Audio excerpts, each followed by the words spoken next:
welcome to another episode of A Ghost in the Magazine. I'm Elle. I'm Nathan. And today we are going to talk about See No Evil 1 and 2. We're just going to throw them in together because they're really not worth an episode each. This is a slasher series created by WWE Studios, starring Kane. Glenn Jacobs.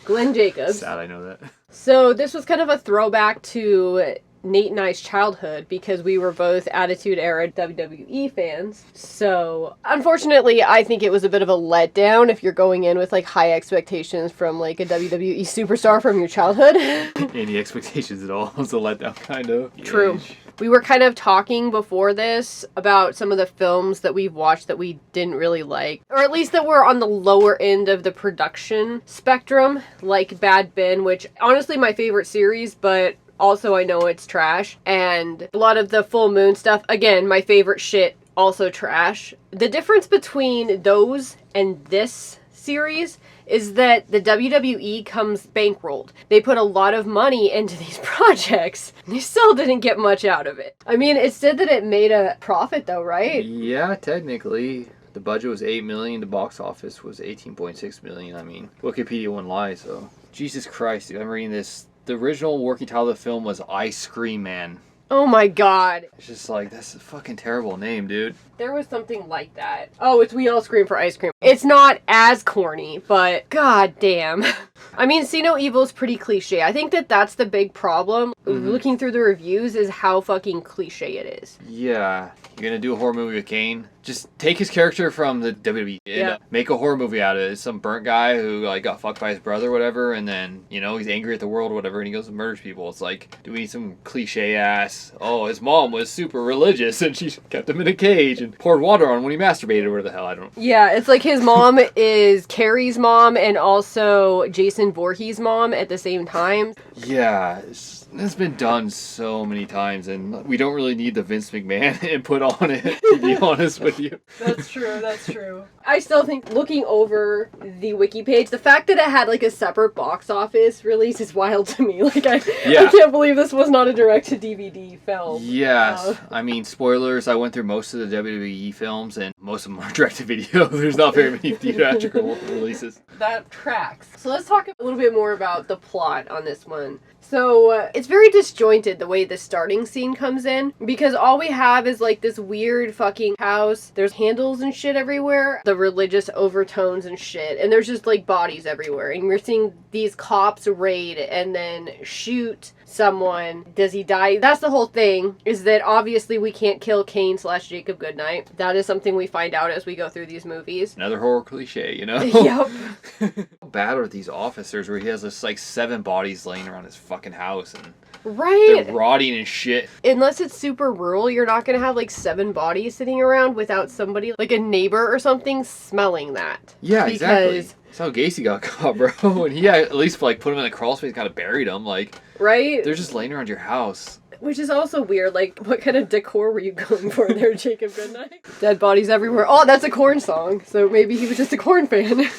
I mean, it checks. I mean, Attitude Era WWE was full of that, so. It is hard for me to see the character is not attached to Kane. And again, Kane the wrestler had a far more compelling story. Yeah. But after all of that happened, and an amount of time has passed that's not really disclosed, I don't think. No, I guess it's 4 years later, according to this. So if it is disclosed, I missed it in the movie, but somebody on Wikipedia got it. Thank God for Wikipedia. So this is the other part where when we were watching it, we were just kind of what the fuck? I know that people do community service, but do they really just spring people from jail and have them go work in dilapidated buildings to clean them up? I feel like there's a lot more security or something involved in this, and not 1 or 2 people from the jail with them. Yeah, there's more than that when you see the road crews out cleaning up next to the road or something. Exactly, it's really relaxed environment for. And they're all wearing street clothes. Nobody's in a jumpsuit that says inmate on it or anything. Yeah. So they could just slip out, I guess. I mean, everything's rotting. Not to mention the fact that it's a health hazard, very obviously. This building is pretty gross. Yeah. So I don't know much about actual law, but this seems like a logistical nightmare for the state who is responsible for the prisoners. It seems like they would be liable if something bad happened, like say somebody fell through a soggy floor or got like inhalation damage. I mean, I know that that's not really how it works in the system because nobody gives a shit and prisoners are treated pretty shitty. It seems like a liability issue, you know, when you talk about like abandoned buildings and they're not smart people. There's not a smart person or a relatable character among them. I'm sorry. I know they tried, but a lot of the men kind of did they rolled in together. I feel like they tried to tell us some stories there, but I was just not able to suspend my disbelief, honestly. I mean, I don't remember the first one as well, but the second one I definitely didn't give a shit what happened to anyone. I was just like, whatever, dude. The second one I feel like they gave us a little bit more from the characters, but I didn't particularly like any of them. They're all fucking dumb. But I don't want to jump ahead to the second one, but I have things True. to say. So they're trying to fix up this place to become a homeless shelter. And I don't understand, like, the chain of command here, why they would get put in, because this is supposedly owned by a lady named Margaret, but also it's a state thing. I don't know how any of that works. But anyway, they immediately get off task and start looking for the safe of the previous owner of the building. Obviously, the whole community service angle doesn't work very long, and they don't have enough people there to, like, keep them on task, because they find a body, which causes them to start kind of, like, panic and breaking up, and at that point, that's when we meet Jacob Goodnight, because he is in the elevator with a hook. As somebody who likes scary house stories, the stuff about the previous owner and the history of the hotel was compelling enough, and like they put enough into that. But then like Kane's there and it like just doesn't hit the same note. It's not cryptic, it's not intriguing, there's not history behind him. He's just some off his nut religious freak. That's all. Yeah, got shot 4 years ago, now he's in this hotel. It's like, okay. And now he's got a hook for some reason. Yeah, he is a boner for hooks. I don't get the hook thing either. He's Kane. Fucking make him choke slam or like tombstone someone. Like, let's do a Stone Cold Stunner, you know? Just start stealing everyone's moves. Take some of the shit from like the terrible, overly gory horror movies and have them like choke someone, their eyeballs pop out or something goofy like that. I don't know. Yeah, I mean, there was room for the freaking ridiculous, like, campy gore that they could have done. And I think that would have been a better movie. This really did take itself super seriously. Yeah. And that, I think, might have been their biggest mistake. Oh, definitely. So, anyway, this group of inmates gets killed off. One of them has a phone at one point, though. And I'm like, not only are they in street clothes, but they have a cell phone. Oh, yeah, that was really... That didn't make sense to me either.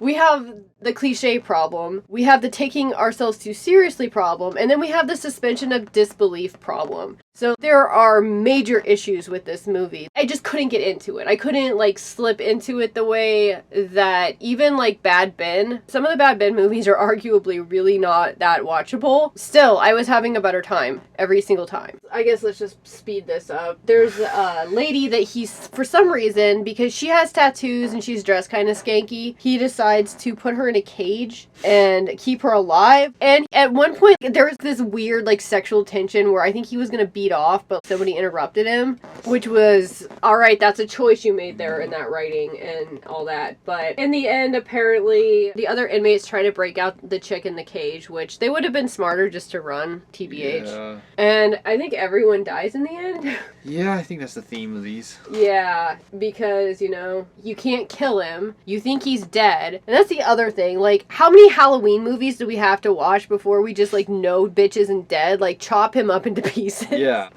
So there's nothing left of him to, like, come back. I mean, I guess he come back as a ghost, but... That's another movie. That's See No Evil 4, you know. See No Evil 3, they get Stone Cold Steve Austin to face him, and he stunners him. Like, the end of one of the WWE broadcasts where Steve Austin gets a hold of Triple H and just, like, keeps throwing him beers and waiting for him to start drinking and then gives him a stunner, and then they play his music, you know, the glass shatters and the music starts playing, and then Steve Austin starts walking off, and then Triple H gets up and looks all confused and looks around and then starts yelling at him, and then Steve Austin comes back down onto the stage, and then they have another beer, and then he gives him another stunner. I feel like if Steve Austin's stamina applied to the unkillableness of Jacob Goodnight, that could be a movie. I mean, that could be part 3, that where he actually finally gets made into a ghost, and then part 4 is the ghost movie. Only issue being, when you Google, is there See No Evil 3? It says it's probably not going to happen because the franchise hasn't been particularly profitable. I wonder wonder why. Jacob is focused on his political career, and there's no real lingering questions left, you know?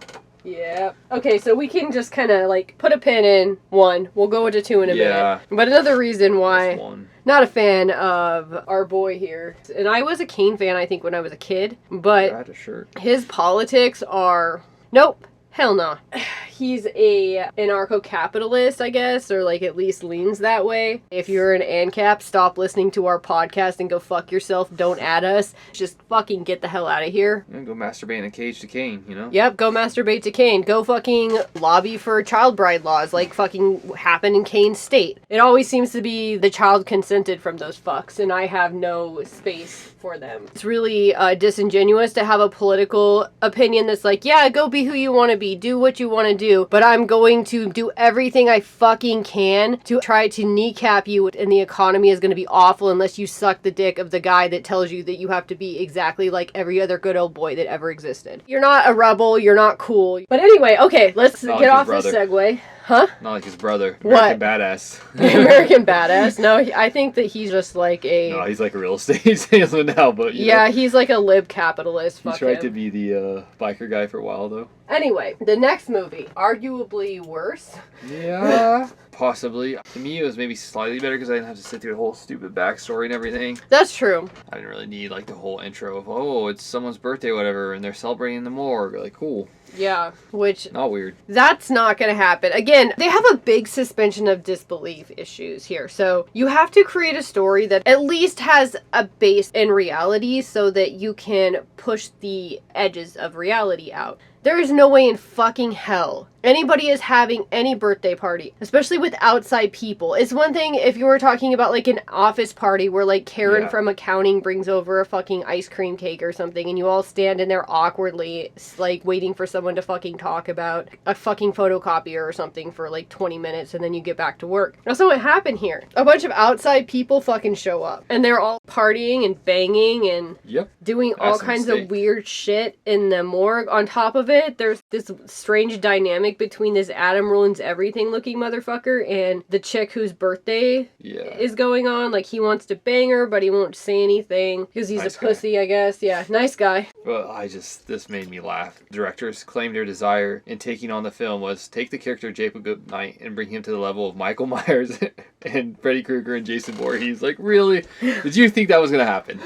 Did you honestly think that was going to happen with Jacob Goodnight? I mean, I get it. I get the want to take something, especially something flawed, and make it into something better and like rebuild it in your own image. But that's really not what happened here, and I don't know how they could have. I guess when I think of more of like the cliche shit, like there's even him getting embalmed in part of it. But I remember watching Halloween as a kid and finding out that, and this is something that's lived with me forever since then, and every time I go to a doctor's office and have to get an IV, I freak out. But if you inject air into someone, it will kill them because that's like the way that somebody gets murdered in one of those movies. Yeah. So it's very similar. Like, instead of the air embolism, we were going for the embalming fluid embolism. The thing about it is, I get the want to pay homage to or bring in pieces of things that you like or that influence you or that have made you want to create things. That's fucking completely valid, something everyone should do. The thing is that, especially with things that have become cliche and like tropey through the process of making movies, it's a good idea to like subvert them or add something to it. Make a statement about it. Use the story to twist it. I don't think that's what happened here. Maybe I'm missing out and it's just my dumbassness, buttwater, causing me not to be able to understand this, but I don't think so. Based on the reviews that I've read, I'm not the only one. Yeah, definitely not. I don't even know if this movie has like a cult following, TBH. Apparently they wake up. Jacob Goodnight, a couple that comes in for the birthday party, decides to go fuck on top of his body because... They're such huge fans, you know? Fast on My Death and serial killers, I guess. I've known people like that and they're weird, but... Interesting, but it's like... It's still why would you want to go weird. bang on top of him, you know? But anyway... It awakens him and then he murders a bunch of people. He cuts himself a burn victim mask before cutting the building's electricity. Again, we have flavors of Kane Kane here, but the story of Kane is unfortunately more compelling than the story of Jacob Goodnight. They would have been better off writing a movie about what would have happened if Kane was a serial killer. I mean, maybe they didn't want that character building. And they don't have Paul Bearer around anymore, too. Rip. Yeah, rip Paul Bearer. But why wouldn't you just have the surprise party at the person's apartment or house or just somewhere like normal instead of at a fucking like morgue? A nearby bar? Yeah. Like, why would you want to do it at a morgue? It's really fucking weird. It is. It's a weird choice. I mean, they're like, oh, because we have to work to process these bodies, and yet nobody processed any bodies the entire time. They only banged on top of them, which caused Jacob Goodnight to rise because he's like, a sin has happened. He has a sense about sins, apparently. I'm not going to walk through all the slasher parts of it because it's just not that interesting. Boring. It's just like generic slasher deaths. He just like stabs people, whatever. Yeah. Yeah, he doesn't even do anything unique there. Except for, does the hook come back? That's what I'm wondering. I don't remember the hook in this one. No, it looks like he's just cutting them up with instruments from the morgue. So yeah. All of this boils down to Amy and Seth, and Amy's the birthday girl, and Seth is the guy who looks like Adam Conover. And in the end, they're like trying to get away. Her friend dies. She's all sad. He's trying to get her out. He faces off. With Kane, looked like he stabbed him in the dick. I remember seeing that and being like, please tell me he stabbed him in the dick. But then I read something that was like, no, he got stabbed in the stomach. No, they're not going to have any comedy in this. I'm having to take it a serious movie, you know? That's true. They are taking Which is their problem. If they had stabbed him in the dick, it'd be funny and it'd be worth watching. And then they all die in the end. After he gets stabbed in the dick, and he's down. It seems to take them a ridiculous amount of time to get away from the morgue, and they're in a parking lot trying to get into a car, and then he's in the back of the car. So he can also teleport. At least they kiss before they die, but I mean, he's still probably dying a virgin based on the way he's acting, because there's no way that guy was fucking. And then the end, I gotta read this last line in here. The final shots of the film show each dead member of the cast before a final close-up shot of Jacob's face as he says, I see it now, referring to their sins. Just fucking like sins, dude. I don't even... It was like the banging and stuff, I guess. The banging, the kissing. Jesus Christ. I guess the one guy was in a wheelchair. So that's not his sin, but... he was like... I think that guy was like perverted too, if I remember correctly. I mean... He was like trying to bang. Everyone was trying to bang, I guess. Is that their sins? Is this all like a, don't have sex?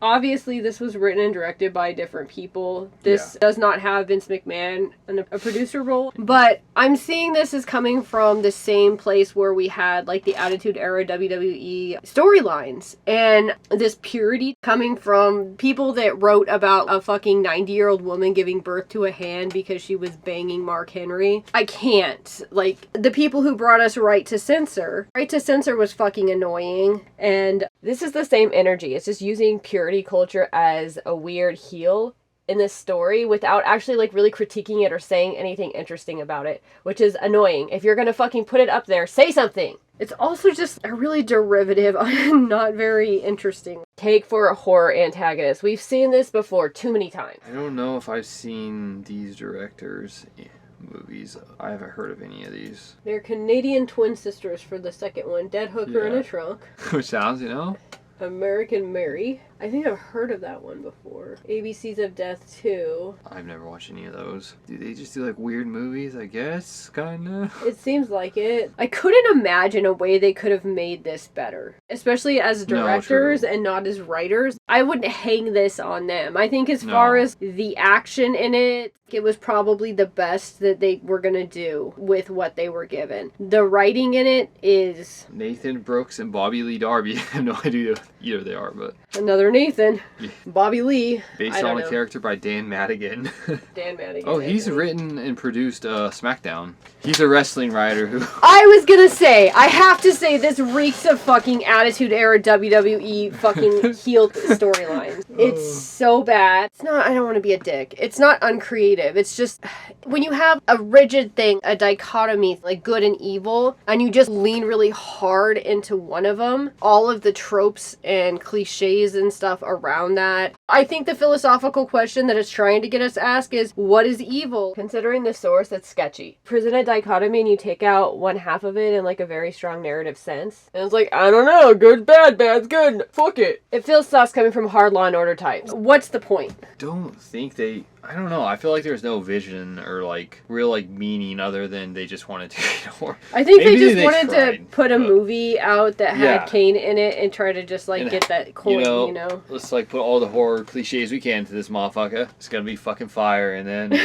it was not quite. But again, I feel like if you're gonna do that, if you're gonna like dump as many cliches in and hope that it's good, your best bet is to make it corny and not take yourself seriously. You can do exactly American Horror Story. That's like right there. They do a bunch of dumb cliches and shit, and they make it into something entertaining. Yeah, and I also feel like there's parts of American Horror Story that takes themselves seriously, but there's other parts that really aren't. But yeah, that's like the whole point of the show is just like let's bring all these fucking tropes of horror, and put them into one thing. That seems kind of like what this is doing, but it's just very fucking boring and at least, like, be a horror comedy, Yeah. Look at Wolf Cop. One of the best fucking movies that we've covered on this podcast, and it did not take itself seriously. Fucking Velocipaster, also well loved by the people here at Ghost in the Magazine. Not a serious movie. All of the Full Moon ones, none of them were serious. I was gonna say, like, there's no way they are taking them that serious when they're fucking writing. Like, even fucking Subspecies, which maybe was the most serious one, I still feel like there's no way you write somebody who is like literally like moaning and cumming himself every 5 seconds and think that's a serious thing. Like, there's no way. Not even in the fucking cocaine 80s did they take that shit seriously. No. There we have it. I mean, yeah.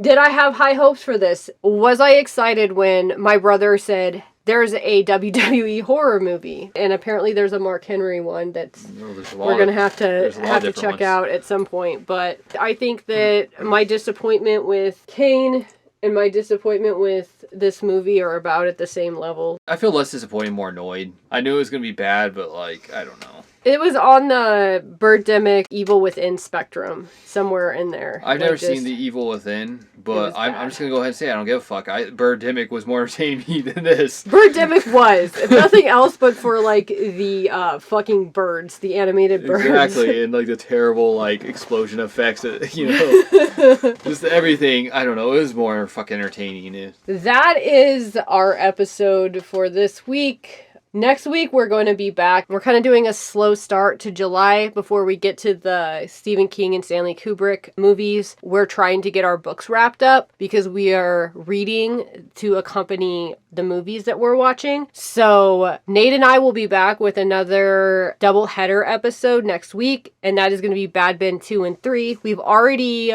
reviewed Bad Ben 1, and that's available, wherever you get your podcasts if you want to check that out. Until then, you can find us on Twitter at GITM Podcast. You can find us at our website, ghostinthemagazine.site. You can find me on Twitter at Nocturnical. You can find me on Twitter at BadBenPimp69. Bam. Okay, bye.